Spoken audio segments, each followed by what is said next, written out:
Of change. Throughout your book, Arise, you both talk about turning points in your life, certainly before you were ever off to play Major League Baseball. You talk about, I'm sure, turning points even at Highland Park. And so how old specifically were you when you really met? Were you 8, 10, 12, 14? How long was it going? Ellen's better at the story than I am. All right. All right, Ellen, give it to us. How long was it? So, I think we met when we were in 5th grade, and then we got to know each other very well when we were 14 years old, is when we started dating. So, it's been quite some time. All right. The only people that are going to find this out are just the people in this room. Yes. What was it that really fascinated you about him? He was funny. He was like the guy that made everybody laugh. He could be in several different groups of friends, and everybody just loved him and got along with him. And but more than anything, I think our friends were friends with each other, and so it kind of forced us to start this dating relationship. Now, was he into sports or into baseball at that time? You know, I think so, but I don't remember the whole baseball name. So that wasn't big. Really good offensive lineman. Yeah, I was a center. I was a little bit shorter, a little bit wider back in the day. I thought that was my calling at the time. I thought I had a chance there, but out of the plans, I guess. Where was it, when we talk about turning points, where was it that you said, you know what, someday I would like to play Major League Baseball? Well, I think every kid wants to play Major League Baseball. I think growing up, I always wanted to be a baseball player. I think that's everybody's goal and dream when you're playing is to dream about what it'd be like to play on a Major League field, or what it'd be like to be on this mound or that mound, facing these hitters or something like that. And I think that was always the dream for sure. Did you have heroes as a kid or icons in the world of baseball you looked up to? I mean, it's hard to believe, but it was 25 years ago this year that Nolan Ryan came from Texas and joined the Rangers in 1989. And now, I mean, how old were you then? I was born.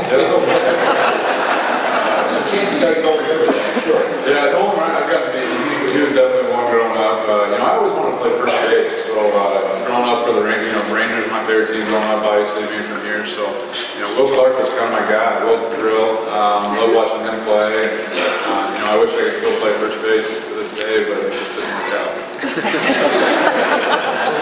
Didn't work out. A couple of Cy Young candidates. Everybody else hitting is the most fun. You know how many baseball players out there, how many pitchers would love to have just one Cy Young one? That's okay. Yeah, how about you, Ellen? You followed his dream. Yeah. Your dream became Africa, of all things, that some little girl from Highland Park, Texas, or Dallas, Texas, would say, I want to be a part of this someday. Where did the Africa thing go? I was in 8th grade at the time that I kind of discovered this passion for Africa. And I think at that age, you really believe that the world revolves around yourself and your social life. And I remember watching this special. It was after school, and they were going through the streets of Africa and looking at these kids, and it was this aha moment of, I can't believe that there are kids that live halfway across the world that don't lead a life that looks like mine. And I think it just struck me all of a sudden, and I had this greater perspective, and it was life-changing in that moment. And at the same time, I was terrified. I was terrified to take that first step and to figure out how I could be a part of making a difference over there. And I think fear, for a really long time, got in the way of actually taking that first step. And it took me about 5 years to finally get up the guts, and it was almost nagging me more the thought of not going than actually just getting on a plane and going to figure out what this was going to look like in my life. So I'd say that's how it began. So now, all these years later, as you look back, one thing come to mind that has been the most rewarding for you. It was a dream then. Now it's become your mission. So that vision becomes your mission. So where are we today here in 2014? It's incredible because Clayton and I did long distance. I was going to Texas A&M and pursuing this passion of Africa. And at the same time, he was going through the minor leagues and chasing this dream of playing baseball. And I never thought that those two passions or worlds could intersect. They seemed so far away from each other. And right after Clayton and I got married, he went to Zambia with me for the first time. And it was on the way home that we discovered and kind of created Kershaw's Challenge, because we realized that Clayton has this incredible platform. We don't know, how much longer he'll be playing baseball, and he's been given this God-given gift, and we just wanted to maximize that and change as many lives along the way as we could, and it perfectly intersects with Africa. So that's kind of where we are today. It's truly amazing that those two passions could figure out how to work together. Well, I'll tell you what, before we go on and talk about, bring us up to let's go back to Highland Park. Let's go back to Highland to go to Texas A&M, and then things kind of changed. Bring the folks up and kind of take us along that journey back then. Yeah, well, high school was awesome for me. Obviously, that was kind of like my college experience. So, some of my best friends came from high school, from Highland Park. A lot of them are here today. It's just a special place for me, and I think more than anything, that's why we're going to get involved in connecting, just because it's in our backyard.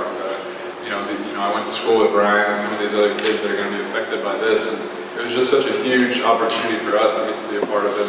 We're just so thankful that Mrs. Ryan asked us to do it. It's just a really cool thing. But for me, I guess the high school wise, I thought I might be able to go play college baseball. I thought that was always what I was going to do.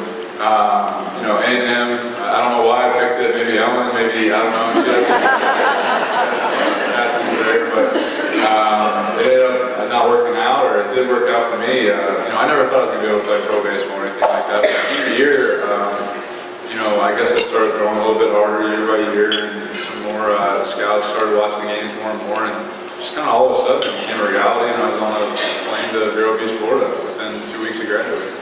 Now, the minors are not what Major League Baseball is all about. So take these folks through what it was like. You decide not to go to college. Yeah. Instead, you're going to the minors.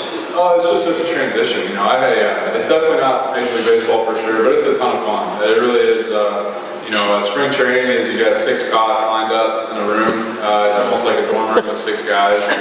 That was kind of my college experience, I guess you could say. It was a ton of fun. You've grown up in Highland Park, you grow up with the same people, the same interests, and you go off to this place and you're with people that don't speak English or people from different countries. So for me, it was such an eye-opener. Kind of like Ellen was saying with that special, you kind of realize that there's so many people out there with so many different backgrounds that you can really help and really talk to and really understand. So I think that for me, that was kind of an eye-opening experience. So, just this point, Clayton, then as a learning experience, one thing come to mind to what you learned over and above baseball, but just about life as a minor league ball player. Yeah, I think that's it. I think more than anything is just there's so many different people out there with so many different stories, and not every story gets heard. And so I think for us, that's so amazing. You talk to some of these guys from the Dominican Republic or from Venezuela, and their backgrounds, how they even came to the United States. It's such a miracle that they even got here, let alone are playing baseball professionally. So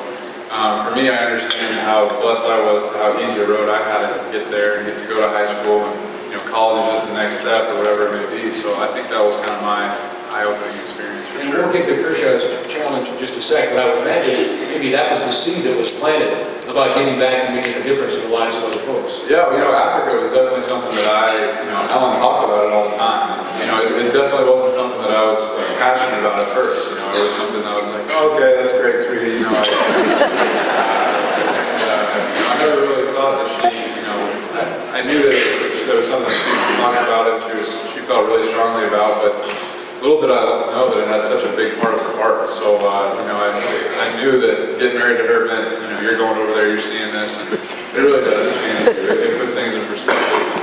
Other than the 20 hours of flying, it's pretty special. Women have a way of doing those things. Yes, they do. Yeah, look at her laughing.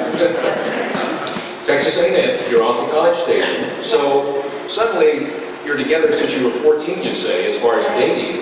So you go through high school, you're dating, this is the guy who figures going off the college station with you. Instead, he goes to the minors. What was your life like at that point? I think I look back on that and I think that the long distance was great for us. I think that we both got to explore these 2 passions that the Lord had very evidently put on our lives. And so, I think a lot of independence, and so did he, and we both kind of, we stayed connected and we grew up together, and I think that was just, the Lord's providence in our life, that we would just both be independently pursuing what his calling was for our life, and then eventually something great would be able to come from it. When we got married, we start Kershaw's challenge. And so I think that was the first time I really realized that Clayton was pretty good at baseball, and he had gone off and was pursuing that dream, and it kind of just clicked all of a sudden that this could be my life, doing this whole baseball thing. So far, not a bad move then, huh? No, I mean, it's great being married to him. It's a fairly good endorsement, I would say. Yeah, there's some horror stories out there of what it's like to be married to an athlete, but you're not going down there. No, I mean, It's fantastic. It's really just normal marriage. We travel a lot more than a lot of people do, but for the most part, we just get to come home to each other at the end of the day, and Kershaw's Challenge has really been a way for us to work together daily on something we're both passionate about. Kershaw's Challenge. How did it come about? Great name. Thank you. That showed a lot of creativity about that, for sure. Well, I like that. So where did it come from? And how did you decide at what point, you know what, this is what we need to do? Yeah. We've got, as you said, a great platform, nationally known Major League Baseball player that's an award-winning baseball player, and yet I just wondered, where does this come from? Is this again you? No, I would say, it really is the both of us. It started with a girl named Hope, and she has just changed my life. She's this precious girl, and she has a similar story to millions of other kids over there. And to sit here in this room and to be able to talk about her is just, I truly believe the reason why Clayton has been, given this platform and why we're able to partner with Connecting Point is because these kids, they need a voice. They need somebody to speak on their behalf. They need somebody to stand up here and make a difference. And we're so thrilled that Connecting Point would include us on this because they're doing that exact same thing.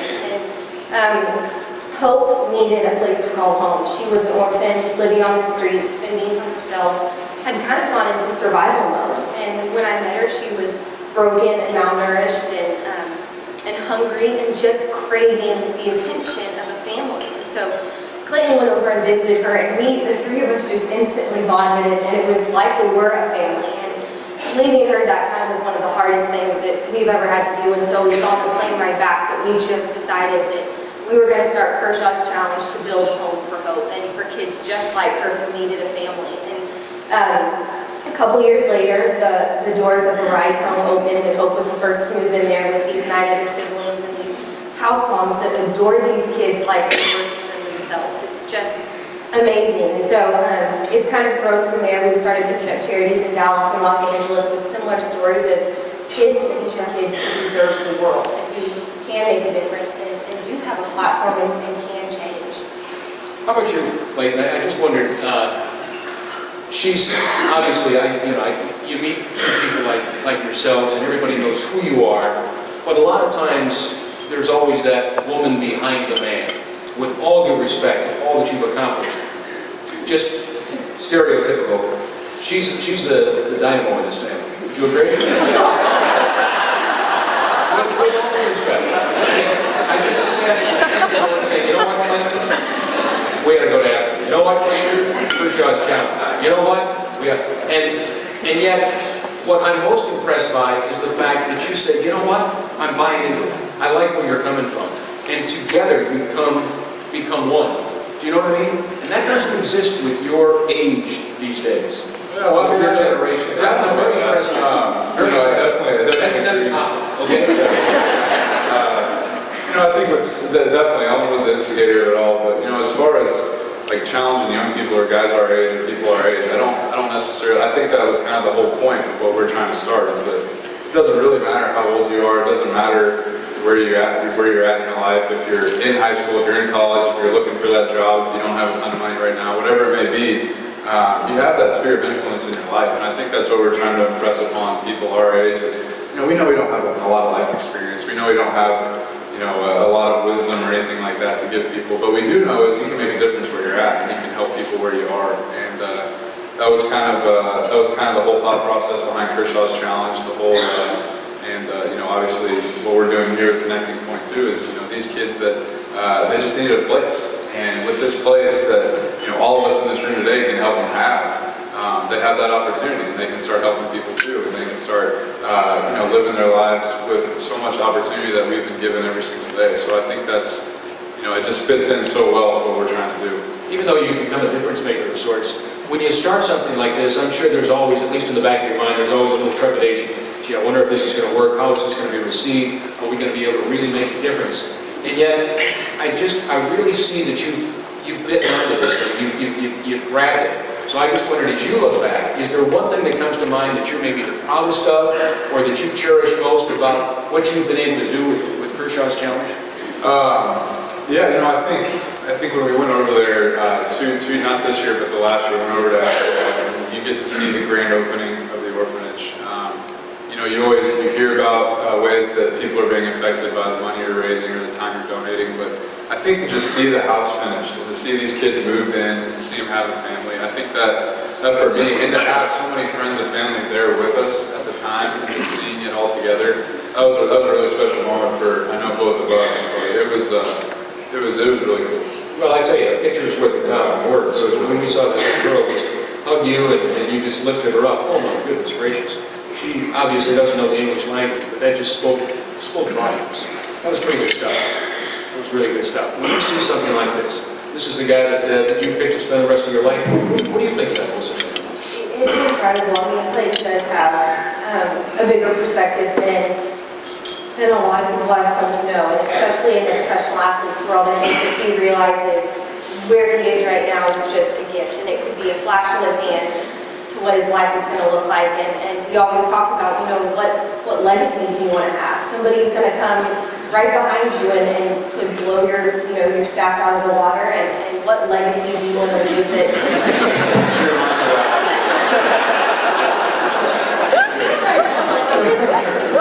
What legacy do you want to leave when baseball's all said and done? What is something that's going to be eternal that, when baseball, when you hang your cleats up someday, what do you want to look back on and say, I feel like I left my mark there, I left a message. So that's when I look at those pictures, when I see him in Africa, it's just amazing. Well, go a little more on what you just started with. The significant role that he has played in your life. What comes to mind? Sure, he's a Major League Baseball player. We see him on TV. He wins games. He's, a big-time LA Dodger. I mean, over and above all that stuff. Yeah. He's passionate, and he puts everybody in front of himself, even teammates who are in Africa. It's almost refreshing. They could care less that he plays baseball. They have no idea what baseball is over there. So you really do just get to see him in his element of service and kind of a humble position of, mixing concrete, playing with the kids over there. It's just a bigger perspective. And I think a lot of it has to do with his faith and kind of knowing that we were called here for a reason, and it's bigger than baseball, and it's bigger than the platform that we have. So it's been pretty amazing. I've known him for 10 years plus now, and just to see the way that the Lord has developed his story and his career, and we're just trying to be intentional about where we are right now. Players' wives get together. We all probably sit together at games and what have you. What do the other wives think about this? Some of your peers, some of the other ball players. They love him. I mean, really, you're just such a down-to-earth person. Well, you're just yourself. It doesn't matter what you do. And I think that's the whole point of everything we're doing. Is it doesn't matter, everybody's given some special talent or some special gift. I believe that everybody has one special talent or trait that they have, whether it be, with Ellen, it's just serving others and her selfless attitude towards, just communicating with people. Everybody can feel like they can have a 4-hour conversation with Ellen on the first time they met her because she just is so engaged with people. It's just whatever that may be, and I think that's the same for us and what we're trying to do. Teammates, and again, wives of some of the players, do they like what you're doing with the Kershaw Challenge? Have they jumped on board and said, whatever you need, I'm there? They do. We did a fundraiser in LA this past year, and so many of the teammates and their wives showed up, and that meant a whole lot to us, just because they do support what we're trying to do, and a lot of them have also come on board and either created, their own charity or found something that they're passionate about. So it's been amazing to see. How many times a year, or maybe once a year, twice a year? What is the plan as far as returning to Africa? How often do you go over there? We go once a year. We just went in November, just the two of us. That's really all we can do right now with the baseball season.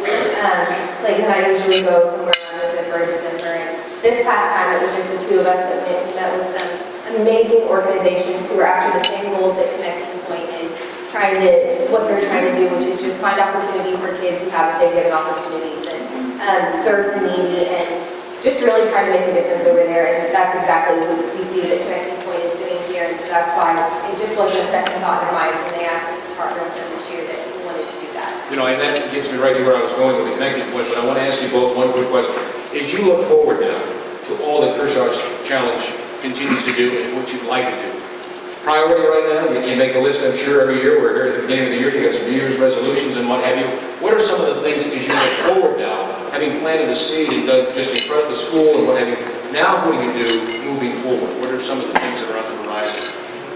Yeah, I think right now, every year we kind of pick a different project over in Africa, what we're going to try and do. And, right now we don't know yet. We don't know what we're going to do next year. Obviously, this year our goal was to build classrooms at school, along with sustaining the orphanage and things like that. So that construction is hopefully going underway here in the next month or so. And then with that, we usually try to find different charities in our local hometown, our small town of Dallas here. Try to find some different charities that we can be a part of. Yeah, I heard that in the video, and I thought maybe you worked out on a farm or something. How about you? What would you like to do that you have yet to accomplish? And I'm sure there are many things, Ellen, but I just wondered, here as we look forward to 2014, are there one or two things that you'd like to see come to fruition this year? Yeah, I think we started with what we thought was the most pressing need of building a home. These kids really couldn't thrive until they had a safe place to call home, a roof over their heads, and then after that we went to education. And we just feel like education is the way for these kids to escape the cycle that they're in and to, just see that there is a greater perspective, there is something that they can do with their lives. And, next year we're looking at maybe doing healthcare and partnering with the hospital over there, really trying to meet the needs of kids who need, surgeries and their health looked at. And so that we're kind of dreaming January and February is the time that we really close the books for 2013 and we get to kind of sit here and envision what we want it to look like. So we're still praying through it and thinking through what 2014 is going to look like.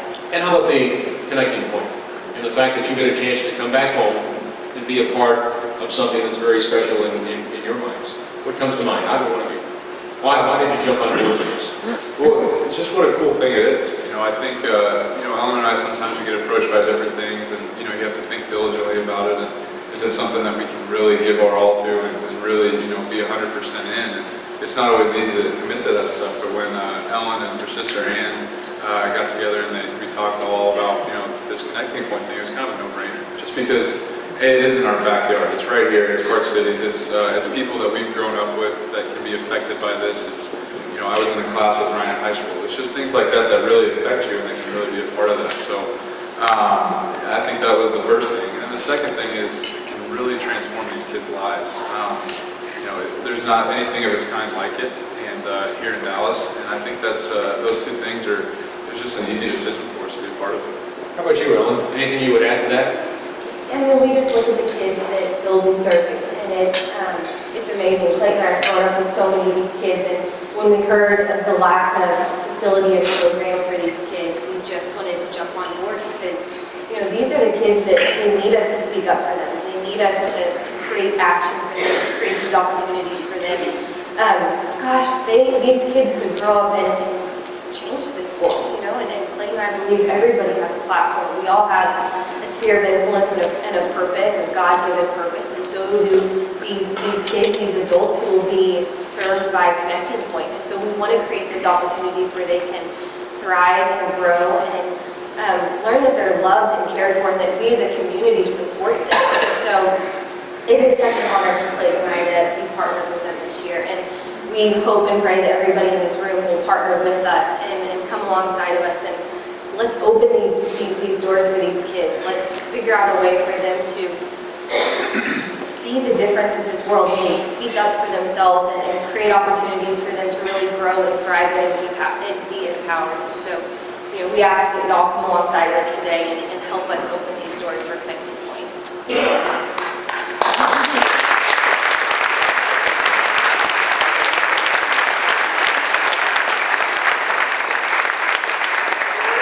You guys ever think about running for office someday? I did. I have done this for 35, pushing 40 years. And I can't begin to tell you, at the expense of embarrassing you in front of all these people, I am just most impressed with the two of you. I really am. You're just adorable. I can say that because I'm old enough to be your parents for things like that. Really, I would be very proud of you both if I was your mother or father. I can't believe the time you said.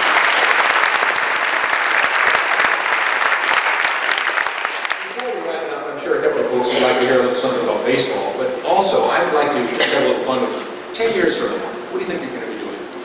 Where would you like to be in 10 years? Well, obviously a family, and just what's on your wish list, your bucket list at your young age in the 20s? Well, Clay, we're getting through this. He'd be pitching till he was 60, and so I would still be babysitting at like 160 baseball games. I say maybe, and you know, the Lord has been so faithful to direct Kershaw's challenge up until here that we take it one day at a time, one year, one challenge at a time, and that truly is as far as we can look. I will be gone 3 weeks from now. That's even hard for me to look 3 weeks from now. So 10 years is a stretch.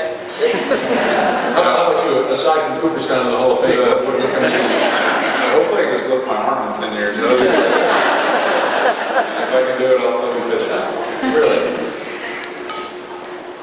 I want to go back in pitching. I don't know if any of you have kept up on what Clayton has done in baseball, but when you win a Cy Young, we talked about the Cy Young earlier, that's the top pitcher in that league. There's a Cy Young winner in the National League, there's a Cy Young winner in the American League. But on top of that, he also has won the Warren Spahn Award. Many of you old-timers will remember Warren Spahn in the 50s and 60s was with the Milwaukee Braves and the Atlanta Braves. And he is a left-handed pitcher, as is Clayton. 363 games, is in the Hall of Fame. And the top pitcher, left-hander, every year in Major League Baseball is selected. He's won that award. The awards, though, that I like, more above the Cy Young and the Warren Spahn, are a couple of other awards. The Branch Rickey Award, who was one of the great Dodgers. He's the man that brought Jackie Robinson to the Dodgers and broke the color barrier back in 1947-48. He won that award for what he does in the community and just how he treats other people. And the other one, which is huge, is, let's see, 41 years ago, this past New Year's Eve, a fellow by the name of Roberto Clemente had just won the World Series with the Pittsburgh Pirates, had just been named the first Latino to win the MVP award in the World Series. And he was on his way to, I think it was Nicaragua, to be honest with you, because there had been an earthquake down there. 41 years ago on that plane, taking baseball supplies and food and anything he could do, much the way these two people are going to Africa. And he was lost and killed in a plane crash. But he has won the Roberto Clemente Award. And I don't know about you, but that's got to probably, I would imagine, rank up there with some of the best things you've ever achieved. How about it? Yeah, I mean, that's an incredible award to be associated with somebody like that. You know, obviously, the individual awards that have to do with baseball are special, and you don't want to try and take them for granted, but it's a team sport, and until you win the World Series, all that other stuff's kind of meaningless. So I think, not to take for granted or anything, but the Roberto Clemente Award is something that, you know, obviously Ellen and I get to do some of these things, and, you know, recognition is the last thing we would want, but to get to be honored with something like that, and to get to be associated with somebody like that and his family, and it's really a special thing. What's it like to come back home and see so many friends in the audience, instead of being in LA and looking out there and saying, gosh, I wonder if I know anybody out there. It's great. You know, I think it's always fun to come home, and I mean, this is always going to be our home. We love it here. Our family's here, and you know, my best friends all graduated from college and all here working, and so you know, they're all you know, I get to see them quite a bit. So it's just a ton of fun to come back home. How about you? Coming back home, kind of special? Yeah, I mean, it is. Just you see these community of faces of people that basically raised us and had a huge part in our life, and so to come back and just be welcomed with open arms is really sweet. We really cherish these 3 months that we get to be home. Well, we need to wrap this up, but I do want to ask you one quick question. Is there anything about Clayton that we would be totally blown away or surprised or just, you've got to be kidding, kind of a wow factor or a wow moment about Clayton? Anything you can share with us?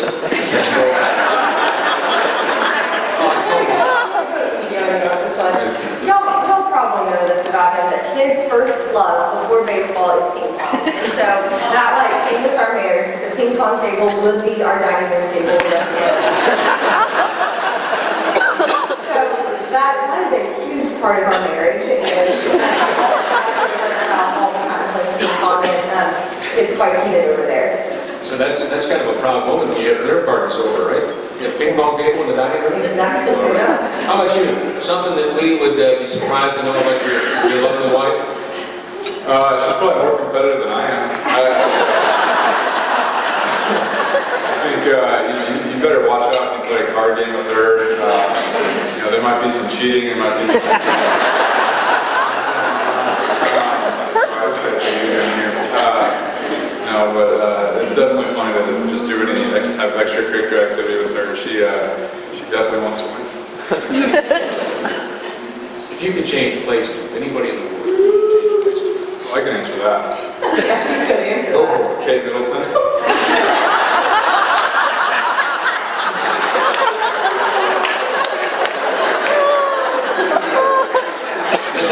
And the follow-up question is, why is that? She's a princess, you know? That's a pretty good answer. I never thought of that. How about you, Ellen? For him, I think that if he could be probably Anthony Pettit, somebody who's pitching it into their 40s. No, But yeah, or Justin Timberlake, either one.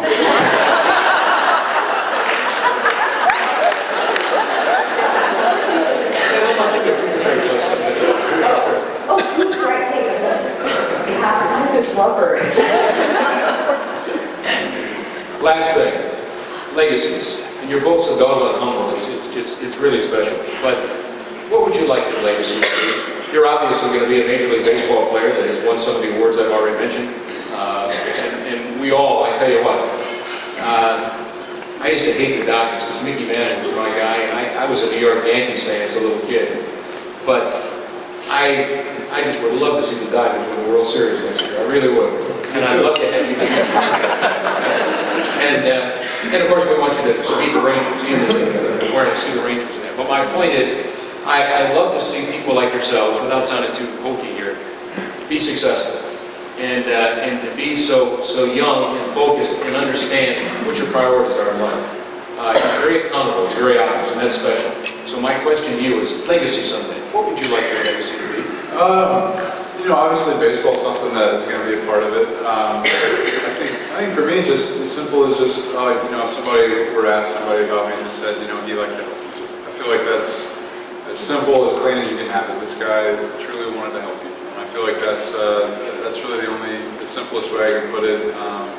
If someone said that about me, I think that's the greatest compliment you can get. So hopefully, you know, somewhere down the road, somebody says that. Well, I tell you what, I think everybody in this room, bar none, would say that about both you and Ellen today, not 50 years from now. So a giant thank you to you both, continued success to you both, and even though we like the Rangers, we're pulling for the Dodgers as well. Thank you very much.